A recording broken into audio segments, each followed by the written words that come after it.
the coming of the lawless one is by the activity of Satan with all power and false signs and wonders, with all wicked deception for those who are perishing, because they refused to love the truth and so be saved. This is kind of an introduction to the introduction of this video. While I was looking for an image for the thumbnail, I came across this video, and it's Hyperborean art. Paintings of Hyperborean Russia by Alexander Yuglanov. And here's a comment. We should make a self-sustaining tribe somewhere in Siberia. We would worship Slavic, Aryan, and Nordic gods. We could have a society based on kindness that has no unpureness, whether it's physical, genetic, or mental. So I just thought that was interesting, so I'm adding it right here at the beginning, and if you do watch this very long video, you will understand the connection between this and what we're talking about, and Hyperborea, and the little season, and all that. Look at the architecture, wow.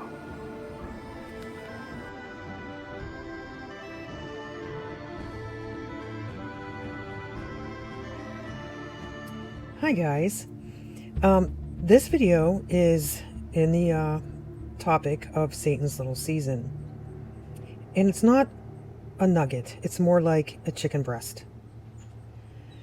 I have found several examples, and there could be more, but just a couple here, of the beloved city, the camp of the saints, the place where Jesus reigns from, being compared to Hyperborea, which is from Atlantean myth, you know, like Atlantis.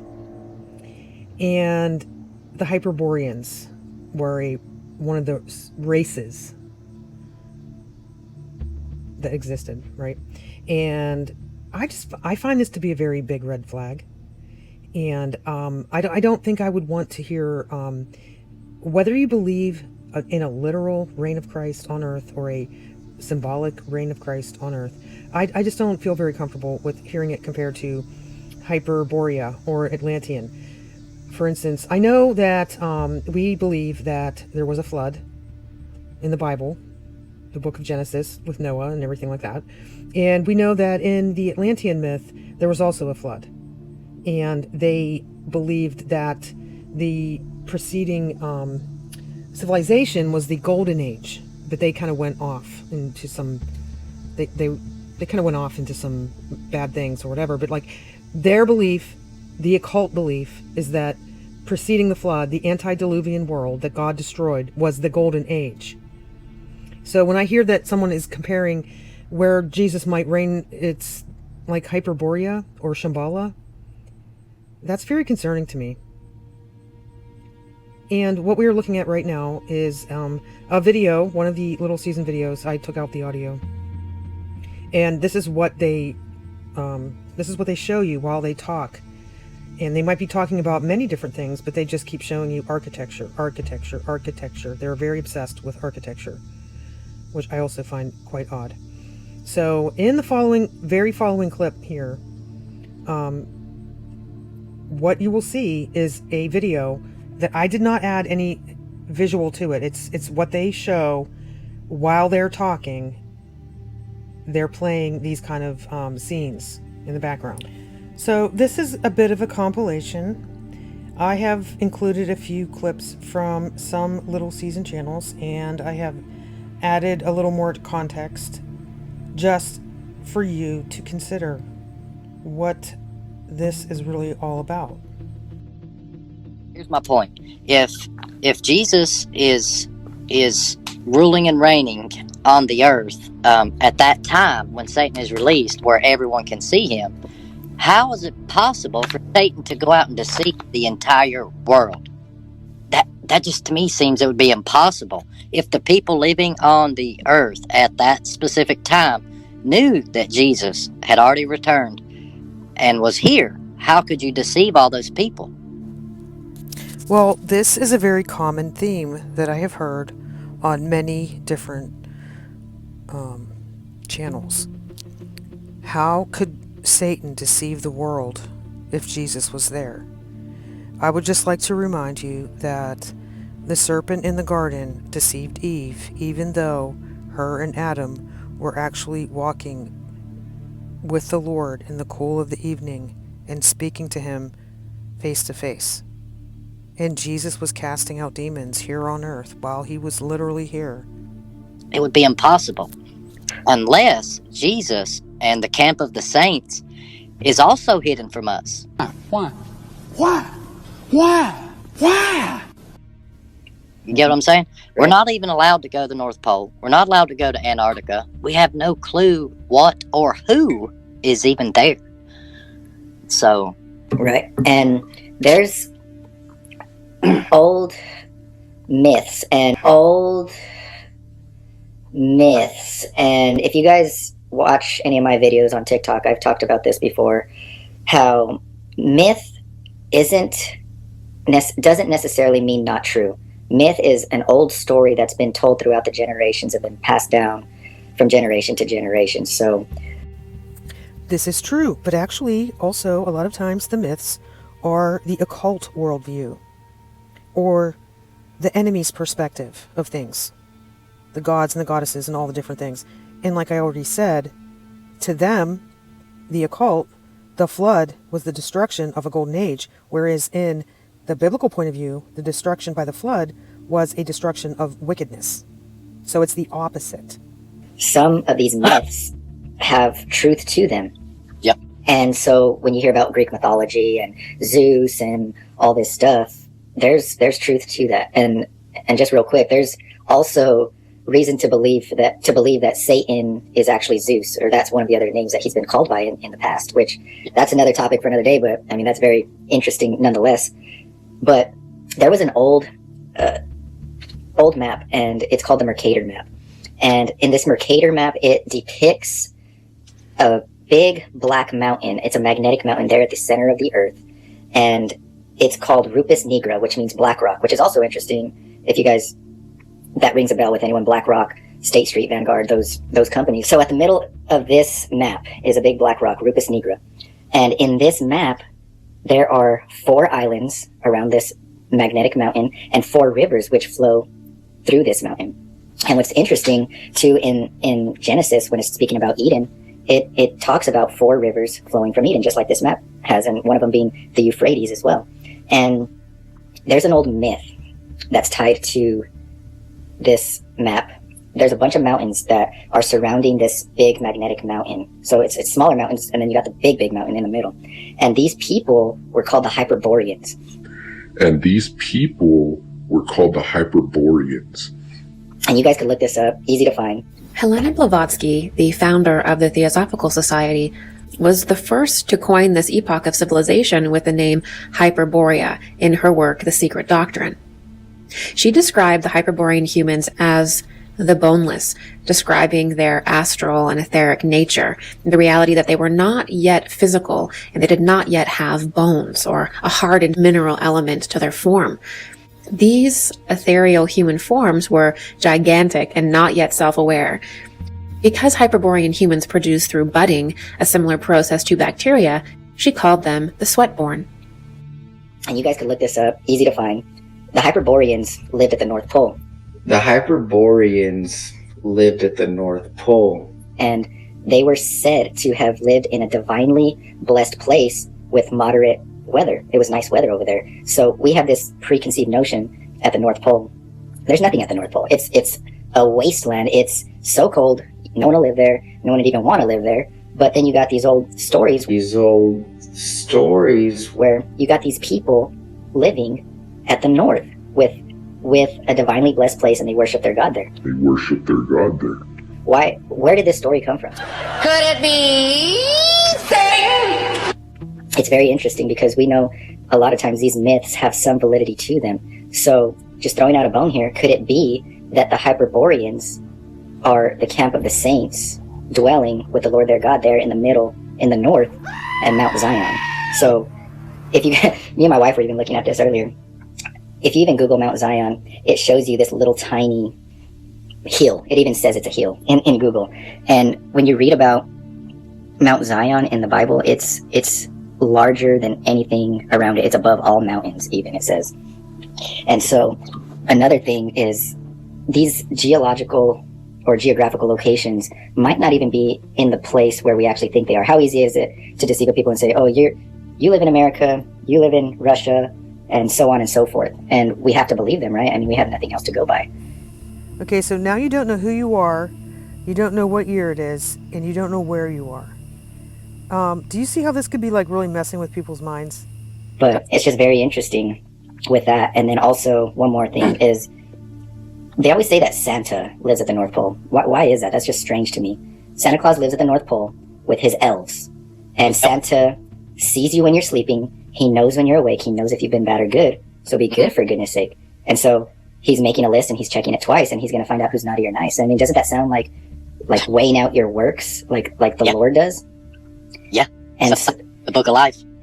so it's almost as if it could be this satanic inverted thing where, you know, Santa Claus lives at the north and with his elves, and it's like, well, what if the Lord's living in the north with his saints? It's very interesting. What if the Lord's living in the north with his saints? It's very Here interesting. we are on New Dawn, a magazine for people who think for themselves. Ancient wisdom, new thinking. This is very new age. But look, we have Hyperborea and the quest for mystical enlightenment. I am not going to read the whole entire thing, but there's just a lot of interesting stuff in here. Far north, somewhere near the icy regions of the North Pole, legend speaks of an ancient and mostly forgotten civilization. Mythical in character, the Hyperborean civilization is said to have flourished in the northernmost region of planet Earth, at a time when the area was suitable for human habitation. According to certain esoteric systems and spiritual traditions, Hyperborea was the terrestrial and celestial beginning of civilization, the home of original man. Some theories postulate Hyperborea was the original Garden of Eden, the point where the earthly and heavenly planes meet. And it is said man transgressed divine law in this golden age civilization, the ultimate price being his banishment to the outside world. Man ventured into other regions of Earth, establishing new civilizations, bringing an end to this great and glorious golden age. The golden age is central to manifold ancient traditions and myths. Significantly, the golden age appears more frequent in the traditions of culture stretching from India to northern Europe, the area directly beneath the polar regions. Jocelyn Godwin in Arctos, the polar myth in science, symbolism, and Nazi survival, says, the memory or imagination of a golden age seems to be a particularity of the cultures that cover the area from India to northern Europe. But in the ancient Middle East, there is an obvious relic of the golden age in Genesis, as the Garden of Eden where humanity walked with the gods before the fall. Did you hear how they said with the gods? The Egyptians spoke of past epochs ruled by god kings. Babylonian mythology had a scheme of 3 ages, each lasting while the vernal spring equinox precessed through 4 signs of the zodiac. The first of these, under the dominion of Anu as a golden age, ended by the flood.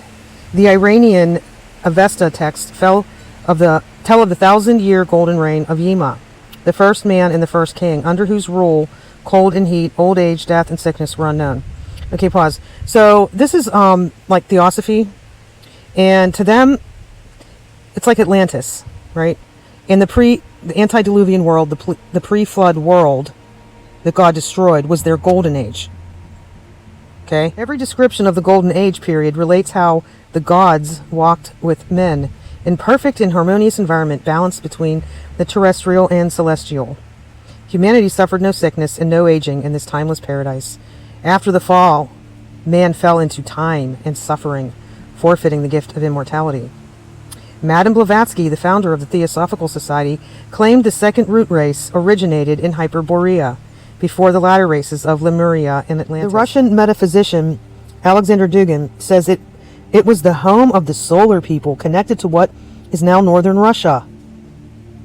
Solar people, Alexander Dugin explains, are a cultural spiritual type who are creative, energetic, and spiritual. They are the opposite of lunar people, a psycho-spiritual type who are materialistic, conservative, and wary of change. Okay, so just so you know, Alexander Dugin is talking about us Christians. And I did do a video about him and his weird beliefs, so I'll post it below. And I know any of the little seasoned people out there listening, you'll think, oh, no way, does this have anything to do with what we believe. But yeah, I think it is. It's people like him that floated this whole stupid Tartarian and all that stuff, which is what it all got ripped off from. And this is how they take something and twist it into making it sound Christian, and they slip in their little new agey occult stuff. Ancient Greeks had a legend of Hyperborea, that a land of perpetual sun beyond the north wind. Hecataeus, circa 500 BC, says that the holy place of the Hyperboreans, which was built after the pattern of the spheres, lay in the regions beyond the land of the Celts, on an island in the ocean. According to popular accounts, the god Apollo's temple at Delphi was founded by individuals from Hyperborea. Apollo. The Greek lyric poet Alcaeus, 600 BC, sang of the actual or mystical journey of Apollo to the land of the Hyperboreans. O King Apollo, son of great Zeus, whom thy father did furnish forth at thy birth with golden headband and lyre of shell, and giving thee moreover a swan-drawn chariot to drive, would have thee go to Delphi. But nevertheless, once mounted, thou badest thy swans fly to the land of the Hyperboreans. Well, isn't that special? Hyperborea revived. The legend of Hyperborea revived during the 18th and 19th centuries, when a flurry of books were published dealing with the idea that civilization had first appeared not in the Middle East, but somewhere else. The popular theory of the day postulated that the so-called Aryans, Europeans, were superior and more intelligent than Semites, Middle Eastern people. Therefore, logically, civilization could not have originated in the Middle East, and Hebrew was probably not the first language. The Frenchmen of the Enlightenment were in no doubt that Eden was situated on higher ground. The Germans, similarly, who were looking for their Aufklärung, also sought to be free of a history tied to the Mediterranean and Middle East regions. British and German scholars studied ancient Indian Vedic civilization and learnt the Sanskrit language. Many believe Sanskrit the original language of the Aryans. The Vedic texts say the supreme country is known as Paradesha, also called the heart of the world. It is the word from which the Chaldeans formed Pardes, and Westerners paradise. There is notably another name for it, probably even older than Paradesha. This name is Tula, called by the Greeks Thule, Thule, Thule, pause, as in Thule Society, which was a very occult organization, secret society, that was from the Otzinées and Hitlerhay, common to regions from Russia to Central America. The Tula represented the primordial state from which spiritual power emanated. Pause. That is demonic. The spiritual pole. In the quest to discover the physical location of Hyperborea, most writers overlook the possibility that the mythology served a special symbolic and spiritual purpose. What if the truth behind the legend was esoteric and not exoteric, as some even today still maintain? Many traditions speak of a supreme spiritual center or supreme country. The supreme country that does not necessarily lay at a specific earthly point, but exists in a primordial state, unaffected by terrestrial cataclysms. Anyway, the supreme country, commonly regarded as polar in orientation, symbolically is always represented as being at the axis of the world, and in most cases is referred to as a sacred mountain. René Guénon, French metaphysician. René Jean-Marie Joseph Guénon, also known as Abdelwahid Yahya, was a French-Egyptian intellectual who remains an influential figure in the domain of metaphysics, having written on topics ranging from esotericism, sacred science, and traditional studies to symbolism and initiation. René Guénon, in his book, The Lord of the World, pause, that in theosophy, that is the devil. That is Satan, the Lord of the world. In their terms, that is what it is. He says, almost every tradition has its name for this mountain, such as the Hindu Meru, the Persian Alborz, and the Mont Salvat of Western Grail legend. There is also the Arab mountain of Qaf, and the Greek Olympus. which has in many ways the same significance. This consists of a region that, like the terrestrial paradise, has become inaccessible to ordinary humanity, and that is beyond the reach of those cataclysms which upset the human world at the end of certain cyclic periods. This region is the authentic supreme country, which according to certain Vedic and Avestan texts was originally sited towards the North Pole, even in the literal sense of the word. Although it may change its localization according to the different phases of human history, it still remains polar in a symbolic sense because essentially it represents the fixed axis around which everything evolves. I'm sorry, I meant revolves. And please understand that what I am reading is very occult, very New Age baloney. The pole in mystical enlightenment. It is in medieval Iran that we find extant literature on the spiritual pole in the experience of mystical ascent to it. The Iranian Sufis, drawing not only on Islam, but on the Mazdean, Manichaean, Hermetic, Gnostic, and Platonic traditions, blended a sacred knowledge said to be scientific, mystical, and philosophically practical. I'm going to skip the quotes. The seeker, through deep meditation on spiritual matters, succeeds in entering a world of mystical experience and makes a pilgrimage to Hyperborea that cannot be discovered from maps. Aristes, the Greek poet in shamanic rapture, is said to have traveled to Hyperborea while possessed by Apollo. Mystical soul travel to Hyperborea is common in ancient Greek literature. Mystical soul travel to Hyperborea. This isn't some innocent myth. This is demonic. I don't think these guys know that's what it is. I'm not saying that. But this is bad. Hey, maybe this is where like Kat Kerr and Robin Bullock and Kim Robinson and all the other people trip into heaven and having visions. Maybe that's where they're actually going. I don't know. I'm just kidding. Maybe. Our search for Hyperborea is our desire to return to paradise, Paradisia or paradise, the primordial spring of man's original existence. The importance of knowing the terrestrial location of a lost civilization at the northern regions is thus overshadowed by its symbolic relevance. Pause again, just to be very clear. This is the opposite of biblical Christianity. To seek Hyperborea is to quest for spiritual enlightenment.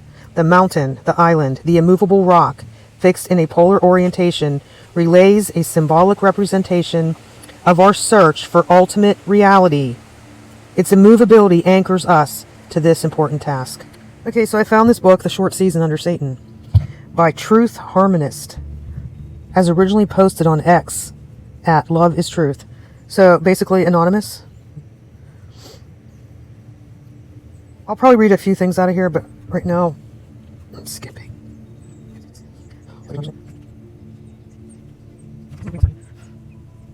Down to part 4. I'm just going to read a couple parts that stuck out. I'll probably go back and look over it more if my head doesn't explode. Part 4, the culmination, how the short season concludes. Guess what? America disrupts the short season. Wowee, that reeks of the letter after P. And I will also say that this is not what all the little short season people think, because some of them believe that the American Revolution was when Satan got loose. Okay, so I've been saying they're not all in agreement. I'm just showing you stuff. This age was designed to be a gradual but steady transition from knowledge, wisdom, and empowerment into ignorance and full-scale enslavement over the centuries. However, there remains a constant thorn in the side of evil, acting as a beacon of light to the world. The United States of America. Wow. Okay, do you see how it talks about a gradual, steady transition from knowledge, wisdom, empowerment to enslavement? That is Gnosticism. Okay? Now I'm going to skip to another part that really... Okay. Where is the beloved city and the camp of the saints located? Jesus' kingdom was likely situated in the center of a level, plain earth. Certain early maps depict a physical location called Hyperborea. In Greek mythology, Hyperborea meaning beyond the north wind. Wait, what? In Greek mythology, Hyperborea meaning beyond the north wind was situated in the far north and represented a place of divine favor, spiritual purity, abundance, and prosperity, where inhabitants enjoyed long or even immortal lives. Interestingly, various cultures reference a land in the far north. Norse mythology speaks of a realm located in the far north, associated with gods and divine beings. So, who cares? I'm sorry. The oral traditions of the indigenous peoples of the Arctic discuss sacred or spiritually significant lands and places of plenty. European medieval maps and writings use the term Ultima Thule. Thule. Thule. Does that sound familiar? A Latin phrase translating to farthest Thule or beyond Thule. Thule, in this context, refers to a distant, mysterious place. Yes, this was a distant, mysterious place called Thule, and they made a society about it called the Thule Society, which was the Nazis, and that's why Hitler went there. You kidding me? Siberian and Central Asian folklore mention a mythical kingdom sharing similarities with Hyperborea, often associated with spiritual enlightenment, and sometimes located in the north. This mysterious paradise, Shambala, is referred to as the land of 1,000 names due to being labeled with so many names. Okay, this is also something that Alice Bailey talked about, and Helena Blavatsky. This is like where the Great White Brotherhood are hanging out. So this is just one way that they sneak in this New Age occult stuff. Here we have it. I know everybody who believes in this little season thing might not agree with what this book is saying, but if you're talking about it, guess what? There's people that are listening to you that are going to go look into it and do their own speculating and research, and they're going to come across stuff like this. And they're going to get turned on to this idea of Shambhala and Hyperborea, which is completely satanic. I didn't say pause, but now I'm going to say unpause. This geographical region in the far north is also likely where the Garden of Eden was situated. It would be a logical area, as the first human pair were commanded to fill the earth, allowing for the expansion of humanity for a central location. Would it not make the most sense for God to locate his kingdom at the center of earth as well? Would these not be important truths the heliocentric model immediately hides, as it teaches a globe earth with no center? Okay. However, our maps currently don't show anything there. Google Earth doesn't even display ice at the North Pole. Absolutely nothing. Whether New Jerusalem is there and we cannot see it, or it's underwater, or it will rematerialize, we can only speculate. But scripturally, we know that humanity will become aware of it and be deceived into warring against it.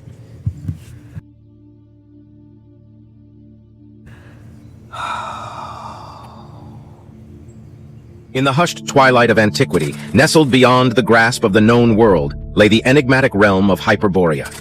This mythical land, shrouded in the mists of time, is a place where the boundaries between reality and legend blur like the shifting sands of a dream.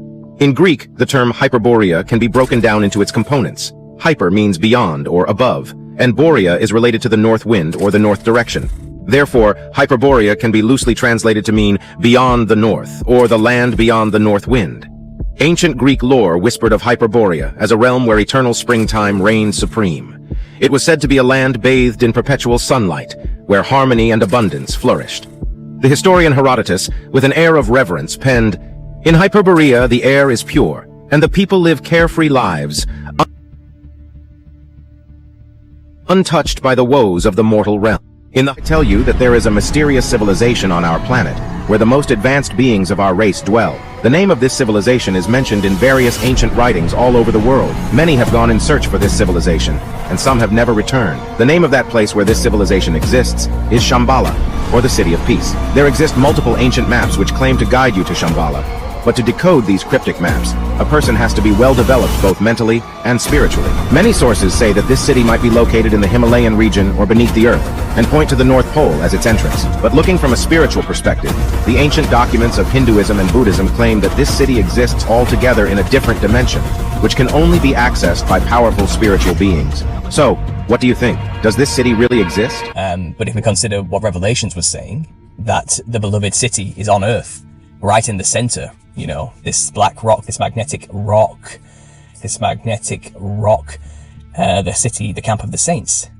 is moving towards Siberia, the broadest plain. Now she's referencing here, Revelations 29. I had a look at it, and sure enough, in many of the translations, it talks about, and they swarmed up over the broad plain of the earth. It's mentioned quite a few times. When they came up on the whole earth and surrounded the camp of saints, they came up over the breadth is a very common one. Breadth seems to be mentioned more. But in some translations, it's described as a broad plain, matched up over the broad plain. The broad expanse of the earth. The broad expanse. I was going to keep going through here, Some of them haven't mentioned it at all, just that it was on the surface of the earth. Marched across the earth. Marched over the broad expanse in this one. The breadth of the earth again. So it's either the breadth of the earth or the broad expanse of the earth. And as she's saying, in the map, Siberia is the broadest expanse. You can see it here. This one on the right, behind this thing that's just come up that I can't get rid of. But you can see it's a very large expanse of land from north to south. It goes on for thousands and thousands of miles. Far larger than the expanse of land at the top, let's say, of Americas. And I think it's fascinating, that she's onto something here. Perhaps, what if, just theorizing,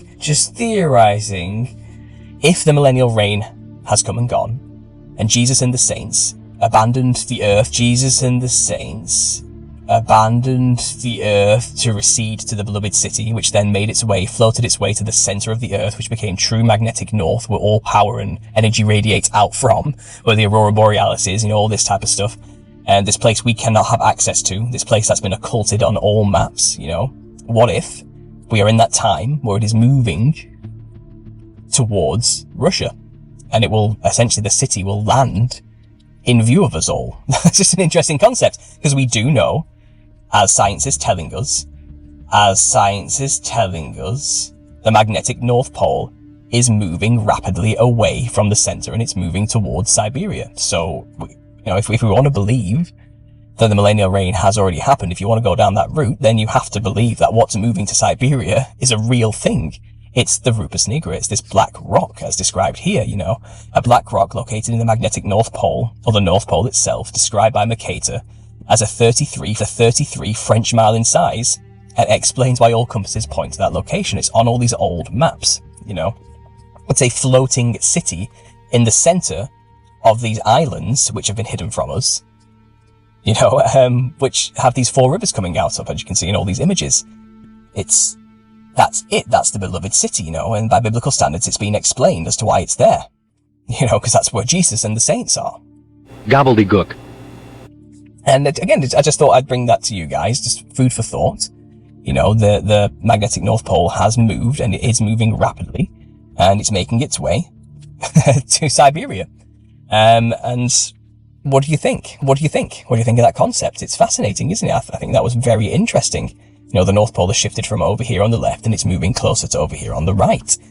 I just thought that was really interesting. And it fits in with this millennial reign thing a lot. It's something we have to consider. We have to consider. Really? Do we really have to consider that? As a possibility, if the millennial reign has already come and gone. Okay? That's where the camp of saints will be. That's the floating city. And the floating city is possibly making its way to Russia, to Siberia, to the largest expanse, to the broad Okay, wait. Have you ever heard anything about a floating city in the Bible? I haven't either. I know that the New Jerusalem comes down from heaven, but that doesn't mean it's a floating city that's just hanging around. So when you hear some weird stuff like that, maybe just look it up. Space city of the That's Jews. What I did. In a tradition preserved in the Babylonian Talmud, Jews unhappy with the Temple of Jerusalem imagined a mythological paradise rooted in Zoroastrian mythology instead. So it comes from Zoroastrian mythology. So it's Russian, it's Zoroastrian, it's all kinds of weird stuff, all thrown in there. One thing I've learned is that when you hear something strange that doesn't sound like it came from the Bible, like a floating city or a black magnetic rock or anything like that, it's not, you don't find it in the Bible, but they didn't just make it up out of thin air. It came from somewhere. And it's usually something from the New Age or the occult or the secret societies, whatever.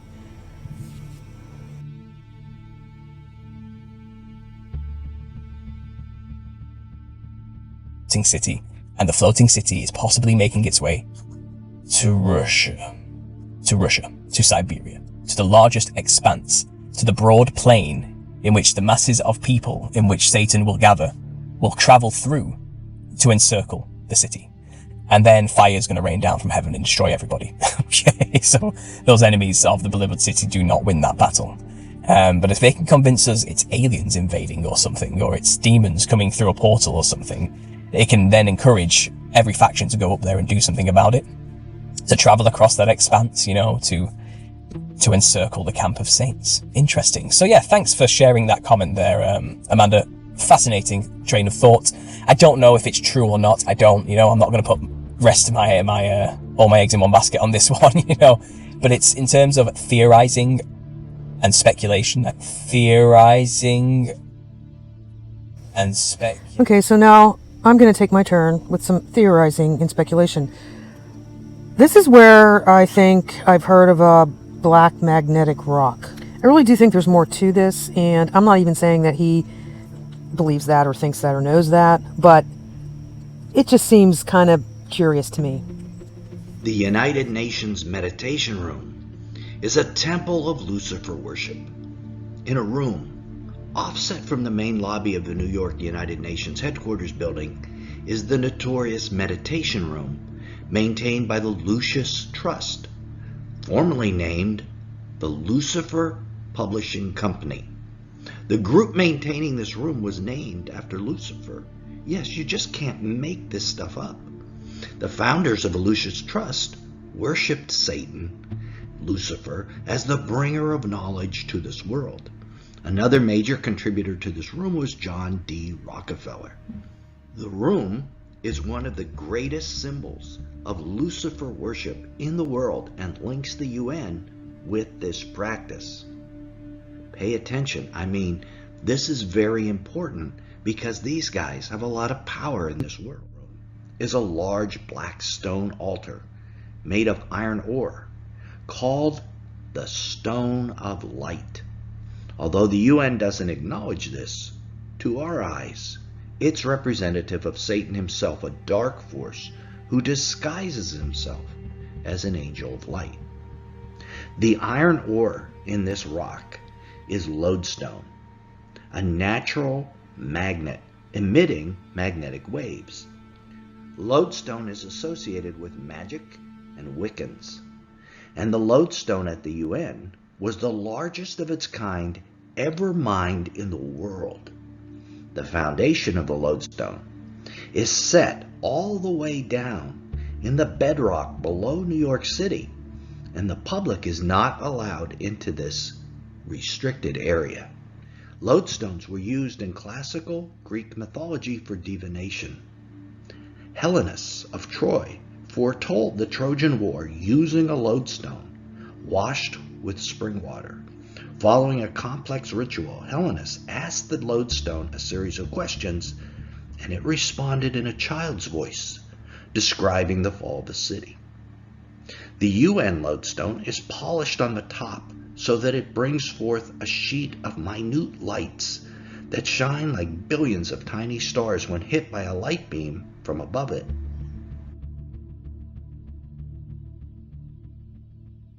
Of theorizing and speculation. I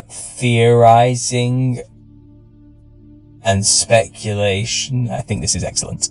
So thanks for sharing. I hope you guys gained something of value from this this perspective. Like I said, science itself is not going to tell you that Jesus is residing in the North Pole, but it can observe that the thing that irradiates energy in the pole from has been moving rapidly. Okay, so that map he's always showing, and all of the other Little Season people are always showing, of the North Pole with the 4 rivers. I found out the guy who made that map, his name is Mercator. And I found a letter dated in 1577 from Mercator to John Dee. John Dee, an advisor to Queen Elizabeth I and a figure at the intersection of science and the supernatural, a brilliant mathematician and avid occultist. Dee was fascinated with angelic communication and the esoteric arts. Born in 1527, Dee was one of the most learned men of his time, with an insatiable curiosity that led him into the shadowy realms of angelic communication and esoteric sciences. He amassed one of the largest libraries in England, containing over 4,000 books, a treasure trove of knowledge on everything from navigation to the dark arts. Dee, alongside his partner Edward Kelly, engaged in seances to unlock mysteries through angelic beings. They claim to converse with these entities, receiving messages in Enochian, an ancient mystical language said to hold immense power. Despite his vast contributions to navigation and science, Dee's deep dive into mysticism sparked controversy. Accusations of sorcery clouded his later years, overshadowing his scholarly achievements. Today, artifacts like Dee's crystal ball and obsidian mirror reside in museums, symbols of his quest to blend empirical knowledge with the mystical realms. The guy who made that map, his name is Mercator. And I found a letter dated in 1577 from Mercator to John Dee. And this is like a little introduction. I'm just going to read the introduction. And you will notice over on the side here, there were islands in the North Pole that were called Thule. Thule! The Thule Society. This is related. Anyway. This is by E.G.R. Taylor, London. In a previous paper, the present writer described the efforts of John Dee to reform the map of Northeast Asia, as recorded in his volume of Great and Rich Discoveries. The final chapter of this manuscript has the following title, quote, that all these northern isles and septentrional parts are lawfully appropriated to the crown of this British Empire, and the terrible adventure and great loss of the British people and other of King Arthur, his subjects, perishing about the first discovery thereof, and placing of colonies in the same isles and regions by the same King Arthur, and an entire and general description of all the part of the world within 12 degrees of the North Pole, and somewhat more. But in spite of this promising summary of what was to come, we find only a short account of how John Dee set to work to collect information, followed by a transcript of the brief and disjointed notes sent him by Mercator. These notes are made even more difficult to follow by the fact that Dee's manuscript has been badly damaged by fire, so that there are many lacunae. I don't know that word, sorry. Lacunae or lacunae. Lacunae. Yet the notes, partly in Old Dutch and partly in Latin, are of great interest, and so an attempt has been made to render their meaning by a rather free translation. But as will appear, they raise anew several problems which still defy solution, and which will be discussed at the end of the transcript and translation. Dee dates that this part of his manuscript June 8th, 1577, but unfortunately he made no entry in his private diary for that day. He was, however, evidently very short of money at the time, for within the next fortnight he records borrowing a total of £87 from 3 individuals, in one case giving a gold chain as security. He would no doubt expect to recoup himself by gifts from patrons to whom the manuscript was to be shown. He was a very well-known occultist and sorcerer, but he also thought he was a Christian. Isn't that funny? People like Aleister Crowley follow him and like him. He started the whole Enochian magic stuff, and then the Enochian language, all that. Okay? I'm just saying. The following clip is from one of my subscribers, G.I. Wingnut, and he's been kind of following this story too. So he made a short video, I will link below, and this is a clip about the Mercator map. Is all about. And then I've got a special treat for you on the other side of that. So I hope you enjoy what I'm bringing to you. Check out this map of the Arctic from the 16th century. There are 4 major landmasses surrounding a polar sea with a massive magnetic rock in its center, called Rupus nigra, Latin words for black rock. If we do a quick search through raremaps.com's massive inventory for more like it, we find dozens of similar depictions. Here is one by Dutch cartographer Cornelis de Jode in 1593, another from one of the founders of the Dutch East India Company, Petrus Plancius, in 1594, and one last example, Abraham Ortelius's 1570 world map and what is considered the first modern atlas. So where did these depictions originate? Just as Terra Australis in the south, this mysterious land to the north can be traced back to ancient Greek writers. It was called Hyperborea, which loosely translates to beyond the north wind. These ancient writers didn't unanimously agree on everything about Hyperborea, including its location, other than it was to the north. One of the legends was that the sun rose and set just once a year, indicating that it was somewhere within the Arctic Circle. Despite this, it was also said to enjoy a moderate climate. Some of its other characteristics included having strong connections to Apollo, and being home to people as tall as 10 feet that could live to be 1,000 years old. It was allegedly nearly invaded by an army of 10 million men from a neighboring island, but the army turned back when they realized the Hyperboreans could not be defeated. That's more than 5 times the number of soldiers that landed in Normandy in the first 3 days of the Allied invasion in World War II, which is generally accepted as the largest seaborne invasion in history. 2,000 years later, there were still stories about a mythical land to the north, though some things had changed. Let's go back to that first map shown, which is the most well known. It was created by someone you've probably heard of. Even if you don't recognize the name, you're at least familiar with his work. His name is Gerardus Mercator. He's known for his famous projection created for navigation that makes Greenland look like the size of Africa. It's also commonly used in classrooms and by navigational apps like Google Maps. However, as you can see on his world map, it would have been difficult to use for navigation in the Arctic region, though he did make a more accurately depicted Arctic region as an inset.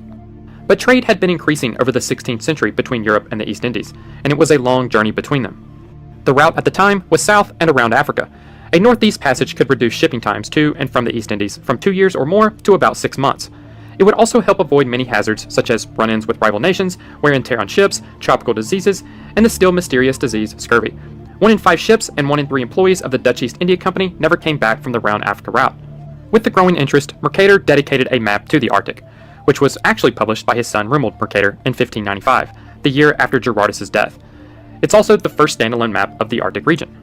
Mercator, and probably other cartographers going at least as far back as 1492, got their information from a book titled Itinerarium, which was written by Jacobus Noyen. This book summarized a travelogue titled Inventio Fortunata, meaning fortune discovery. This book was by a 14th century Franciscan friar and mathematician who claimed to have explored the region in 1360 on behalf of Edward III of England. Johannes Rouse cited Inventio Fortunata on his 1507 world map. But Jacobus Noyen never actually saw this book. He received this information from a priest who said he had met the author of Inventio Fortunata when the man gave him an astrolabe in exchange for a Bible. Mercator wrote on his world map, "We have taken the Arctic geography from the Itinerarium of Jacobus Noyen of the Hague, who makes some citations from the Gesta of Arthur of Britain. However, the greater and most important part he learned from a certain priest at the court of the King of Norway in 1364. In 1577, Mercator wrote a letter to English astronomer John Dee about the Arctic region and referenced Itinerarium once again. In this letter, he wrote, "In the midst of the 4 countries is a whirlpool, into which there emptied these 4 indrawing seas, which divide the north. And the water rushes round and descends into the earth just as if one was pouring it through a filter funnel. It is 4 degrees wide on every side of the pole, that is to say, 8 degrees altogether. Except that right under the pole there lies a bare rock in the midst of the sea. Its circumference is almost 33 French miles. And it is all magnetic stone, and is as high as the clouds, so the priest said, who had received the astrolabe from this Minorite in exchange for a testament. And the Minorite himself had heard that one can see all round it from the sea, and that it is black and glistening, and nothing grows thereon, for there is not so much as a handful of soil on it. The friar also claimed to have encountered pygmies. It's unclear if the original book, Inventio, is the source of this concept about the North Pole. A similar story was written by the historian Gerald of Wales in the late 12th or early 13th century. Here is what he had to say. Not far from the isles towards the north there is a monstrous gulf in the sea, towards which all sides the billows of the sea, coming from remote parts, converge and run together as though brought there by a conduit. Pouring into these mysterious abysses of nature, they are as though devoured thereby, and should it happen that a vessel pass there, it is seized and drawn away with such powerful violence of the waves that this hungry force immediately swallows it up, never to appear again." By the 1630s, Mercator's depiction of the region disappeared from maps, due to real discoveries and competing theories about the region. Holes in the story were even appearing to Mercator. While the magnetic rock seemed like a somewhat logical explanation as to why a compass would point north, this wasn't actually where the magnetic North Pole was located. Mercator knew this, and tried to explain away the discrepancy by adding a second rock. But it would still be nearly another 300 years of theories, rumors, and lies about the geography. Oh look, here we are at the Esoteric Center. And here's this map.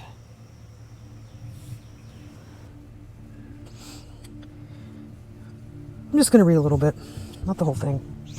Helena Blavatsky, Hyperborea, and the Other Ancient Continents. This is from December 30th, 2022. Helena Blavatsky, the great Russian occultist, had a lot to say about the nature of lost civilizations. Whose philosophy and knowledge were passed down to the great civilizations of the Middle East and Far East in a way that was often distorted. Blavatsky said she had read a very old document called The Stanzas of Dugin while she was in Tibet. She said that our distant ancestors lived on a number of lost continents. She called the first of these continents the imperishable sacred land. This was the home of both the first human and the last divine mortal who lived there forever. Hyperborea was the second continent. It was the land that stretched its prongs southward and westward from the North Pole to welcome the second race. It was all of what is now called Northern Asia. Northern Asia, like Siberia. Or Tartaria. One of the root races is called the second race. Blavatsky goes on to say that the land of the Hyperboreans, which was beyond the land of Boreas, the god of snow and hurricanes, who liked to sleep heavily on the chain of Mount Ripheus. Blah, blah, blah. Okay, this is Blavatsky, the Satanist. Okay, this is all this Atlantean mythology. Oh, related. 11 most powerful third eye chakra crystals. Anyway, this is all stuff in her secret doctrine. Also has to do with Plato's, Atlantic Island. This is where the Aryans come from.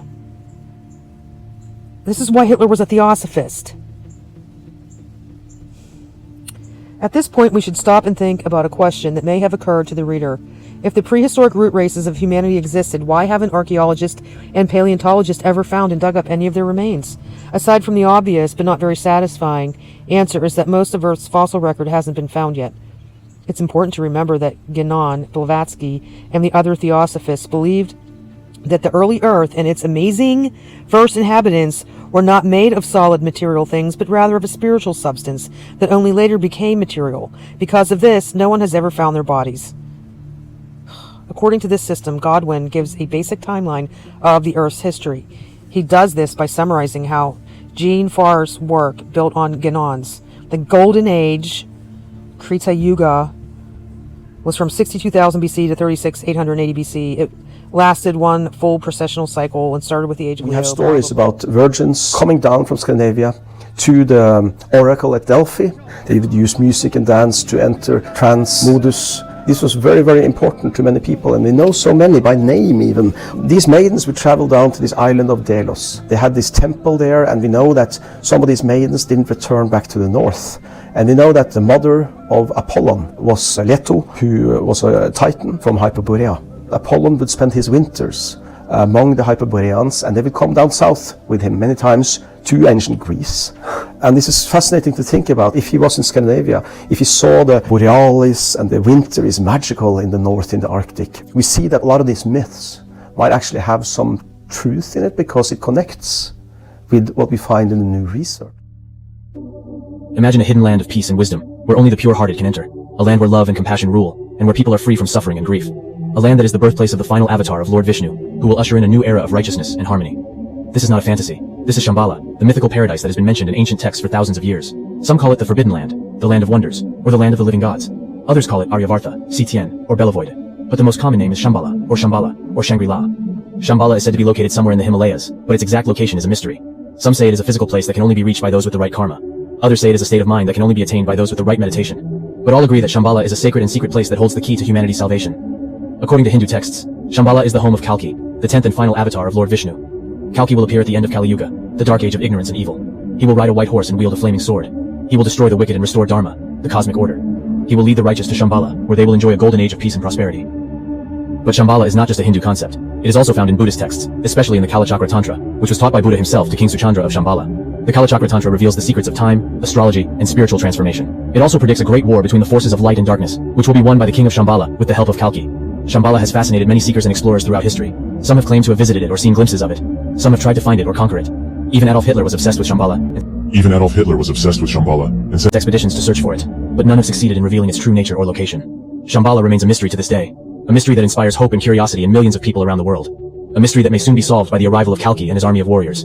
a mystery that may change the course of human history forever. But what if you could be part of this mystery? What if you could join Kalki in his mission to save the world? What if you could enter Shambala and experience its wonders? What if you could become one of the chosen ones? This is not impossible. This is your destiny. You have been drawn to this video for a reason. You have a special connection to Shambala and Kalki. You have a pure heart and a noble soul. You have what it takes to be part of this amazing story. But you need to act now. You need to follow us for more videos on this amazing topic. Don't do it. Not a good idea. So, if you're a little seasoned adherent, you're probably really mad at me. If you're not, you're probably like, what is this about? Well, it's exploding. It's blowing up, and it's growing very quickly. And maybe this is too much information. Maybe this video is too long. But I just kept finding more things, and I think it's important to really take into consideration where are some of these ideas coming from. This is not coming from the Bible. This is a lot of speculating. And here is a comment I got from one of my subscribers. She said, honestly, the Tartaria myth reminds me of the Atlantis myth, which stems from the pre-flood civilization that was so evil, God had to destroy it via flood. Jesus wasn't joking when he said, as it was in the days of Noah, so shall also the coming of the Son of Man be. And I agree. Because this little season thing where Jesus already reigned in all the architecture and everything is totally based off of the Tartaria myth and the mud flood and all that. Maybe I'll do another video on that, but and now Stu Peters has a new movie out, so it's going mainstream, kind of, in the alternative world anyway.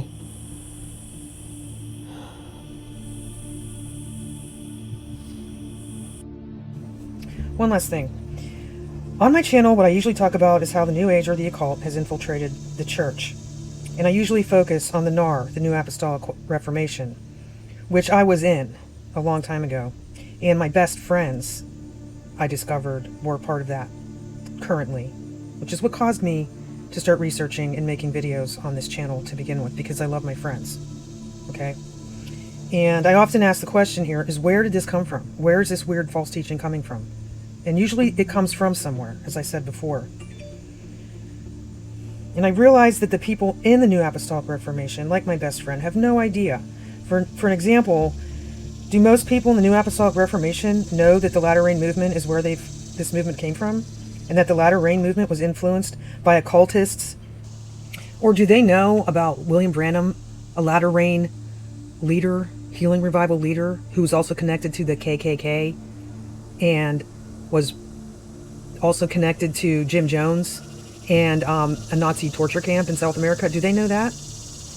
And even a 16th century prophetess who herself was a Gnostic, and she was influenced by someone named Valentinus from the 2nd century, a Gnostic, who also was a favorite of Aleister Crowley. Do they know that?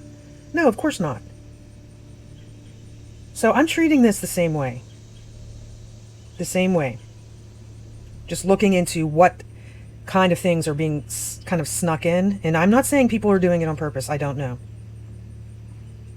Okay? But it's not, definitely not just based on believing what Jesus said. There's more to it. A lot more. And what they are adding in is not by saying, thus saith the Lord. Right? They're just saying we're speculating. But if you check the comments in these channels, not my channel, but other channels that talk about this, people are saying this makes total sense. They are 100% convinced. So thank you for listening or watching.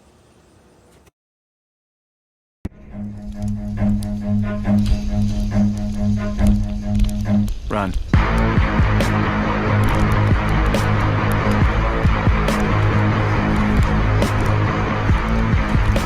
There's just one name that can keep you out of hell, and it's the name of Jesus. The name of Jesus. The name of Jesus.